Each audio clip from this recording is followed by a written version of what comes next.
school was rough on me because I talk a little funny. I got speech impairment because I'm tongue-tied. And all through school, people would make fun of me, and it was hard. And a lot of nights I'd cry myself to sleep. And I just, my mama, she took me to church a little when I was younger. And I'd cry, and I said, God, why do I have to be like this? Why do I have to talk like this? I said, why can't I talk like everybody else? And I never learned how to read and write. And I finally got kicked out of school, and I guess about 10th grade, they kicked me out because I wouldn't come to school but 1 or 2 days a week. I just never felt like I belonged nowhere. I didn't feel like nobody loved me. I done tried to commit suicide twice in my life. I said, God, if you don't help me, I'm not going to make it. I said, I believe that you're real if you'll just help me.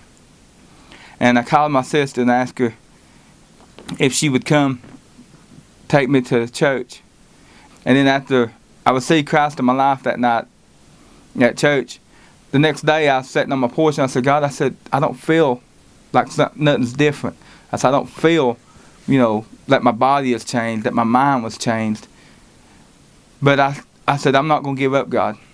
My sister would give me a Bible, and I tried to read it, but I didn't know none of the words in it.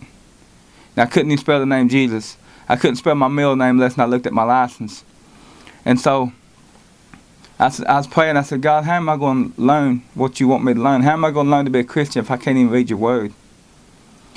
And he gave me the opportunity to get the Bible on CDs. So I would listen to it on the way to work.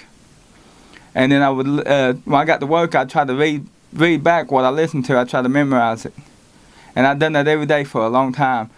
Then I got to where I could read some of the words of the Bible from what I listened to. And then I just kept progressing, trying to read. And then finally I started teaching myself, me and God, how to read. He started teaching me how to read. And then one day I told my wife, I said, I can spell the name Jesus now.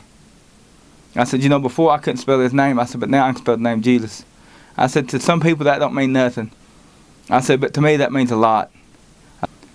And then he started dealing with me about preaching. And I said, God, there's no way I can preach. I said, I'm still learning how to read and write. I said, I stutter, I talk funny. I said, I can't stand that in front of nobody. And I kept thinking, Lord, it's going to be like it was in school. People's going to make fun of me. People's going to say things about me. God started showing me that it didn't matter if I couldn't talk plain. It didn't matter if I couldn't read and write good. That he was going to use that. And then I got to go in different places preaching. People got calling me, asking me to come preach for them.